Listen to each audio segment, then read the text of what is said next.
जय श्री राधे। पूज्य श्री सद्गुरुदेव भगवान के चरणों में प्रणाम। यह प्रसंग भक्तमाल से लिया गया है। श्री रघुनाथ दास गोस्वामी जी का चरित्र। श्री रघुनाथ दास गोस्वामी जी अद्भुत भक्त थे। श्री रघुनाथ दास गोस्वामी जी श्री गरुड़ जी की तरह श्री जगन्नाथ भगवान के सन्मुख सिंह पौड़ी पर खड़े रहते थे। यह बात सर्व प्रसिद्ध है कि इन्हें ठंड लगने पर श्री जगन्नाथ भगवान ने अपनी रजाई ओढ़ाई थी। अतिसार रोग होने पर, दस्त के वेग लगने पर स्वयं भगवान ने इनकी सेवा की थी, इनके वस्त्रों को धोया था। इनका श्री जगन्नाथ भगवान के श्री चरण कमलों में परम अनुराग था। निरंतर भगवान की सेवा में लगे रहते थे। ये वैष्णव धर्म को सर्वश्रेष्ठ धर्म मानते थे अथवा भगवत धर्म करने कराने वालों में प्रधान थे। सदा प्रसन्न मन रहते थे। श्री नीलाचल धाम में निवास करते थे। उत्कल प्रांत में उड़ीसा नगर के रहने वाले सब लोग इन्हें श्री गरुड़ जी कहा करते थे। इनके संबंध में विशेष विवरण इस प्रकार है। बंगाल में 30 बीघा के पास पहले एक सप्तग्राम नामक महासमृद्धिशाली प्रसिद्ध नगर था। इस नगर में हिरण्यदास और गोवर्धन दास ये दो प्रसिद्ध धनी महाजन रहते थे। दोनों भाई भाई ही थे। ये लोग गोड़ तत्कालीन अधिपति सैयद हुसैन शाह का ठेके पर लगान वसूल किया करते थे और ऐसा करने में 12 लाख रुपया सरकारी लगान भर देने के बाद 8 लाख रुपया इनके पास बच जाता था। 8 लाख वार्षिक आय कम नहीं होती, और वह भी उन दिनों। खैर, कहने का मतलब यह है कि ऐसे संपन्न घर में रघुनाथ दास का जन्म हुआ था। हिरण्यदास संतानहीन थे और गोवर्धन दास के भी रघुनाथ दास को छोड़कर और कोई संतान न थी। इस तरह दोनों भाइयों की आशा के स्थल एकमात्र यही थे। बड़े लाड दुलार के साथ बालक रघुनाथ दास का लालन पालन हुआ। अच्छे से अच्छे विद्वान पढ़ाने को रखे गए। बालक रघुनाथ ने बड़े चाव से संस्कृत पढ़ना आरंभ कर दिया। थोड़े ही समय में उसने संस्कृत में पूर्ण अभिज्ञता प्राप्त कर ली।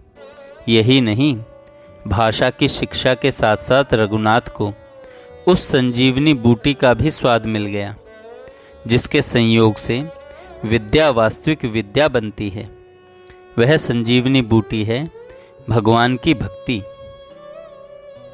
बात यह हुई कि अपने जिन कुल पुरोहित श्री बलराम आचार्य के यहाँ बालक रघुनाथ विद्या अभ्यास के लिए जाता था, उनके यहाँ उन दिनों श्री चैतन्य महाप्रभु के परम प्रिय शिष्य श्री हरिदास जी रहा करते थे। उनके सत्संग से हरि भक्ति की एक पतली सी धार उसके हृदय में भी बह निकली। उन्हीं दिनों खबर मिली कि श्री चैतन्य देव शांतिपुर श्री अद्वैताचार्य जी के घर पधारे हुए हैं। ज्यों ही यह समाचार मिला, त्यों ही आसपास के भक्तों के दिल खिल उठे। रघुनाथ तो खबर पाते ही दर्शन के लिए छटपटा उठे। उसने शांतिपुर जाने के लिए पिता से आज्ञा मांगी। पिता के लिए यह एक अनावश्यक सा प्रस्ताव था, पर जब उन्होंने देखा कि रघुनाथ के चेहरे पर बेचैनी दौड़ रही है, तब उन्होंने उसे रोकना ठीक नहीं समझा और उसे एक राजकुमार की भांति बढ़िया पालकी में बैठाकर नौकर चाकरों के दल के साथ शांतिपुर भेज दिया। शांतिपुर में रघुनाथ दास सीधा श्री अद्वैताचार्य के घर पहुंचा। जाकर भेंट की वस्तुओं के सहित गौर के चरणों में, चैतन्य महाप्रभु के चरणों में लोटपोट हो गया। महाप्रभु इसे देखते ही ताड़ गए कि इसका भविष्य क्या है। फिर भी उन्होंने अनासक्त भाव से घर गृहस्थी में रहते हुए भी भगवत प्राप्ति की जा सकती है आदि उपदेश देकर आशीर्वाद सहित घर के लिए वापस किया। रघुनाथ घर वापस आ रहा था, पर उसे यह ऐसा कठिन मालूम पड़ रहा था जैसा नदी में प्रवाह के विपरीत तैरना। अस्तु, किसी तरह हृदय की उथल पुथल के साथ वह घर आया और माता पिता तथा ताऊ के चरणों में प्रणाम किया, पर उन्होंने देखा कि उसके चेहरे का रंग ही बदला हुआ है। घर वालों को पछतावा हुआ कि इसे गौरांग महाप्रभु के पास क्यों जाने दिया। खैर, जो हुआ सो हुआ, अब ऐसी गलती नहीं करनी चाहिए। ऐसा निश्चय करके उन्होंने अपने लड़के पर चौकी पहरा बैठा दिया। शायद विवाह हो जाने से मेरे बेटे का चित्त स्थिर हो जाए, इस ख्याल से श्री गोवर्धन दास मजूमदार ने झटपट व्यवस्था करके एक अत्यंत रूपवती बालिका के साथ अपने पुत्र का विवाह कर दिया। परंतु पीछे उनका ख्याल गलत साबित हुआ। वह बार बार घर से निकल भागने का प्रयत्न करता और पहरेदार पकड़कर लौटा लाते। उन दिनों उस देश में गौरांग के बाद यदि किसी महापुरुष के नाम की धूम थी तो वह थी श्री नित्यानंद के नाम की। सन्यासी होकर अनेक देश देशांतरों में परिभ्रमण करने के बाद श्री नित्यानंद महाराज श्री गौरांग के शरणापन्न हुए थे और उन्हीं की आज्ञा से वे गौड़ प्रदेश में हरिनाम का प्रचार कर रहे थे। उन्होंने पानहाटी गांव के हरिनाम प्रचार का प्रधान केंद्र बना रखा था। रघुनाथ दास की भी इच्छा यह आनंद लूटने की हुई। पिता ने भी रोका नहीं, पर रघुनाथ दास पर निगाह रखने वालों को और अधिक सावधानी के साथ काम करने का आदेश कर दिया। रघुनाथ दास पानहाटी गए। श्री नित्यानंद के दर्शन से अपने नेत्रों को सुख पहुंचाया और हरिनाम संकीर्तन की ध्वनि से अपने कर्ण विवरों को पावन किया। यही नहीं, श्री नित्यानंद की दया से इन्हें संवित असंख्य वैष्णव जनों को दही चिवरे का महाप्रसाद चढ़ाने का भी सुअवसर प्राप्त हो गया। दूसरे दिन बहुत सा दान पुण्य करके श्री नित्यानंद जी से आज्ञा लेकर घर आ गए, पर शरीर से, मन से नहीं। इस कीर्तन समारोह में सम्मिलित होकर अब वे बिल्कुल ही बेकाबू हो गए। इधर इन्होंने यह भी सुन रखा था कि गौड़ देश के सैकड़ों भक्त चातुर्मास्य भर श्री चैतन्य चरणों में निवास करने को नीलाचल जा रहे हैं। इस स्वर्ण संयोग को वे किसी तरह हाथ से जाने नहीं देना चाहते थे। एक दिन भगवत प्रेरित महामाया ने एक साथ सारे के सारे ड्योढ़ीदारों को निद्रा में डाल दिया और सवेरा होते न होते रघुनाथ महल की चार दीवारी से निकलकर 9-11 हो गए। इधर ज्यों ही मालूम हुआ कि रघुनाथ नहीं है तो सारे महल में सनसनी फैल गई। पूर्व, पश्चिम, उत्तर, दक्षिण सभी दिशाओं को आदमी दौड़ पड़े, पर वहाँ मिलने को अब रघुनाथ की छाया भी नहीं थी। अनुमान किया गया कि कहीं पुरी न गया हो। उन्होंने 5 घुड़सवारों को पुरी के रास्ते पर दौड़ा दिया, पर वहाँ रघुनाथ दास कहाँ थे। भगवान ने उन्हें यह बुद्धि दी कि आम सड़क होकर जाना ठीक नहीं, इसलिए वे पगडंडी के रास्ते से गए और रात होते होते प्रायः 30 मील पर जा पहुँचे। इधर यात्रियों का संग लेने के बाद गोवर्धन दास के आदमियों को जब शिवानंद से मालूम हुआ कि रघुनाथ उनके साथ नहीं आए, तब हताश होकर वे लौट गए। सारे महल में कोहराम मच गया।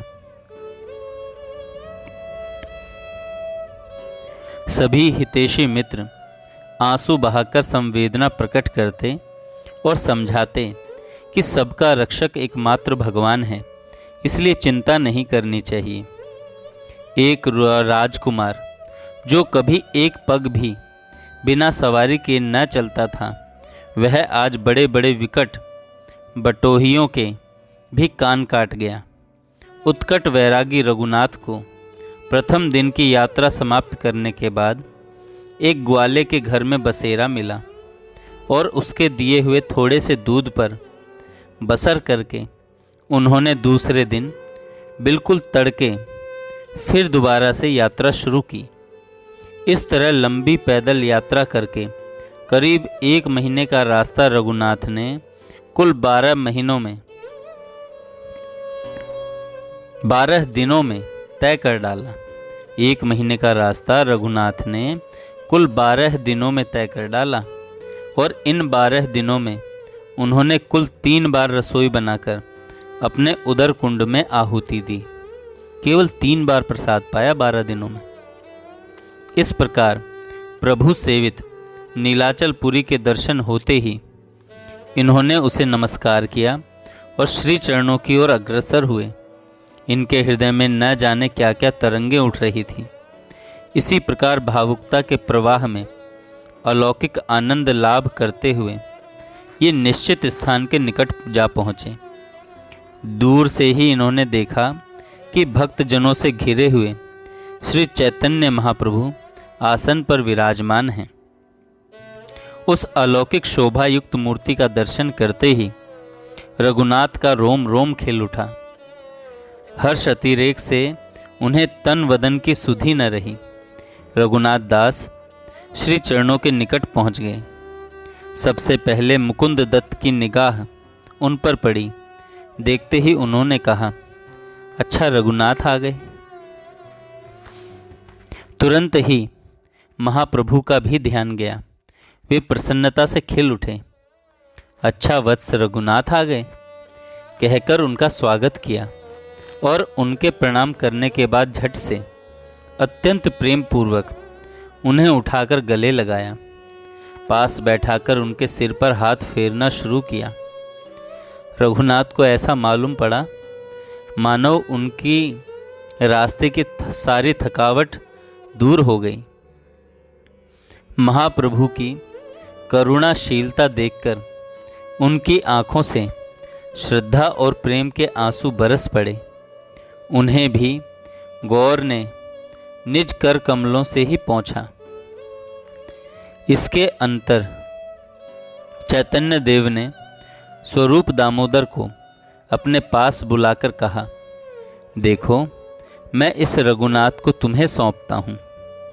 खान पान से लेकर साधन भजन तक सारी व्यवस्था का भार तुम्हारे ऊपर है। भला बहुत अच्छा कहकर स्वरूप ने प्रभु की आज्ञा शिरोधार्य की और रघुनाथ को अपनी कुटिया में ले गए। उनके समुद्र स्नान करके वापस आने पर उन्हें जगन्नाथ जी का प्रसाद और महाप्रसाद लाकर दिया। रघुनाथ ने उसे बड़े प्रेम से पाया, परंतु जब उन्होंने देखा कि यह तो रोज का सिलसिला है, तब उनके मन में यह विचार हुआ कि रोज रोज यह बढ़िया बढ़िया माल खाने से वैराग्य कैसे होगा। आखिर 4-5 दिन के बाद ही उन्होंने यह व्यवस्था बदल दी। मैं एक राजकुमार की हैसियत का आदमी हूँ। इस प्रकार का रहा सहा भाव भी भुलाकर वह साधारण भिखारी की भांति जगन्नाथ जी के सिंह द्वार पर खड़े होकर भिक्षावृत्ति करने लगे और बड़े आनंद के साथ दिन व्यतीत करने लगे। जब लोगों को मालूम हुआ कि ये बहुत बड़े घर के लड़के होकर भी इस अवस्था में आ गए हैं, तब उन्हें अधिकाधिक परिमाण में विविध प्रकार के पदार्थ देना आरंभ कर दिया। आखिर घबराकर रघुनाथ दास जी को यह भी नियम त्यागना पड़ा। अब वह चुपचाप एक अन्य क्षेत्र में जाते और वहाँ रूखी सूखी भीख ले आते। रघुनाथ की गतिविधि क्या से क्या हो रही है श्री गौरांग देव को पूरा पता लगता रहता। उनके दिन दिन बढ़ते हुए वैराग्य को देखकर श्री चैतन्य महाप्रभु को बड़ा सुख मिलता। रघुनाथ दास की उत्कट जिज्ञासा देखकर श्री महाप्रभु ने एक दिन उन्हें साधन संबंधी कुछ उपदेश दिया। कहा कि मैं तुम्हें सब शास्त्रों का सार यह बतलाता हूँ कि श्री कृष्ण के नाम का स्मरण और कीर्तन ही संसार में कल्याण प्राप्ति के सर्वश्रेष्ठ साधन हैं। पर इस साधन की भी पात्रता प्राप्त करने के साधन ये हैं: निरंतर साधु संग करें, सांसारिक चर्चा से बचें, पर निंदा से कोसों दूर रहें, स्वयं अमानी होकर दूसरों का मान करें, किसी का दिल न दुखाएं और दूसरे के दुखाने पर दुखी न हो, आत्म प्रतिष्ठा को विष्ठावत समझें, सरल और सच्चरित्र होकर जीवन व्यतीत करें। रघुनाथ दास इच्छा और अनिच्छा से जब तक राजकुमार थे तब तक थे, अब वह वैरागी बन गए हैं, इसलिए उनका वैराग्य भी दिन दिन बड़े वेग से बढ़ता जाता है। पहले वे अन्न क्षेत्र में जाकर भिक्षा ले आते थे, पर अब उन्होंने यह भी बंद कर दिया। कारण भंडारी को जैसे ही इनके वंश आदि का परिचय मिला, उसने भिक्षा में विशेषता कर दी, इसलिए इन्हें इस व्यवस्था को भी त्याग कर नई व्यवस्था करनी पड़ी। इसमें पूर्ण स्वाधीनता थी। जगन्नाथ जी में दुकानों पर भगवान का प्रसाद, भात दाल आदि बिकता है।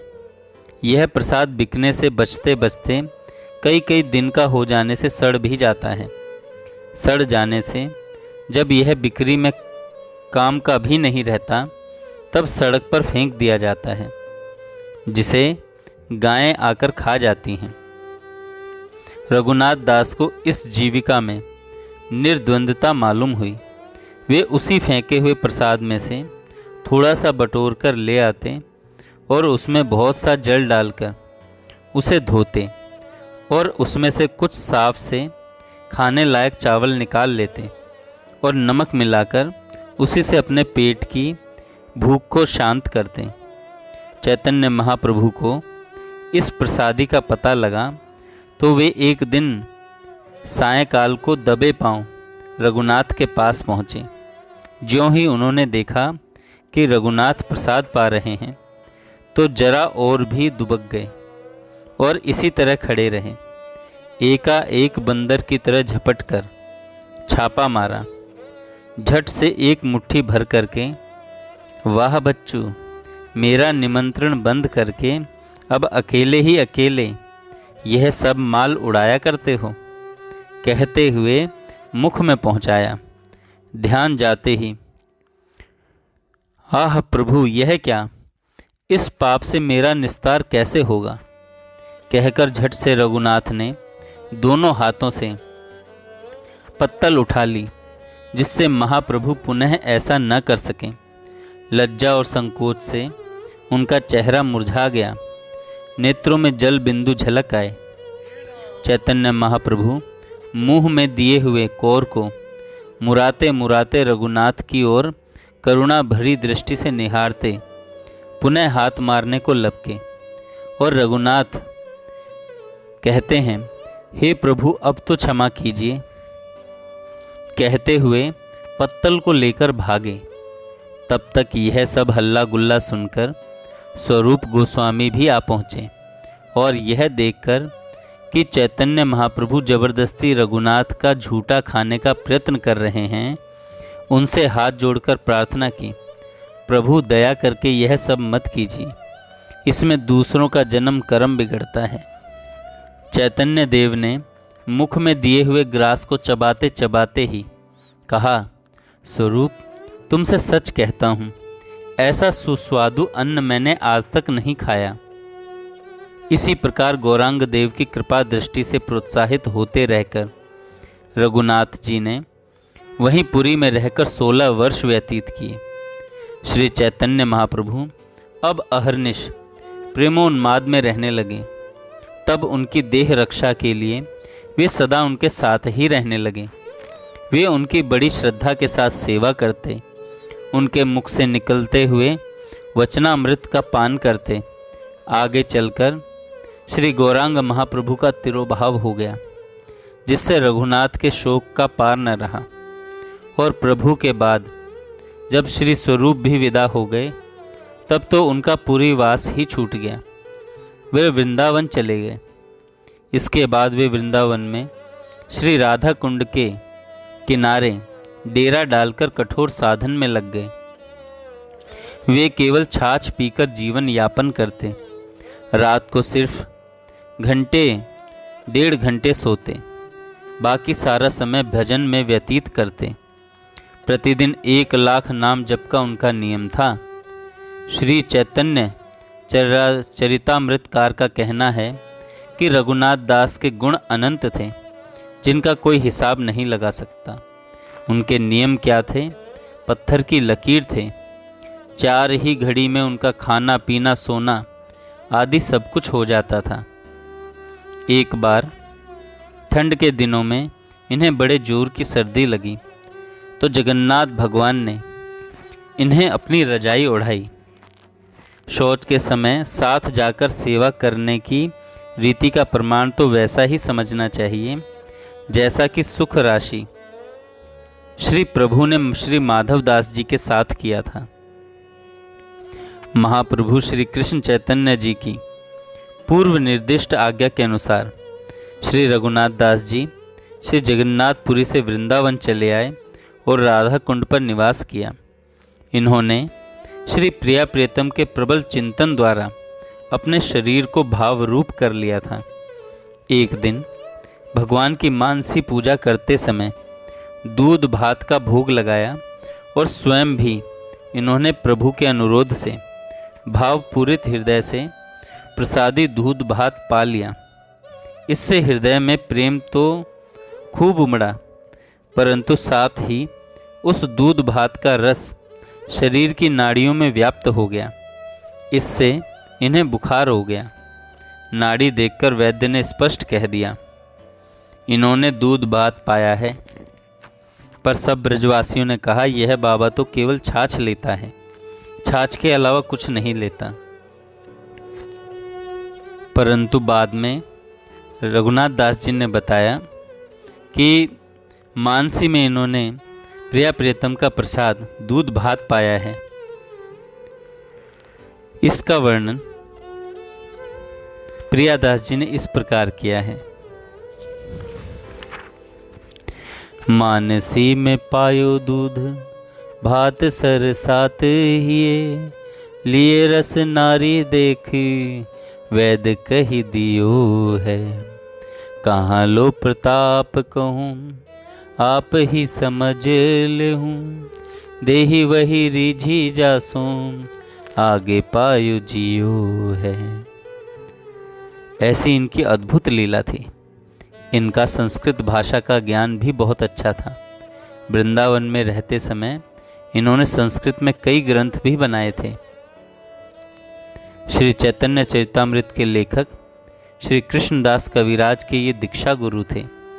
अपने ग्रंथ के लिए बहुत कुछ मसाला उन्हें इन्हीं महापुरुष से प्राप्त हुआ था।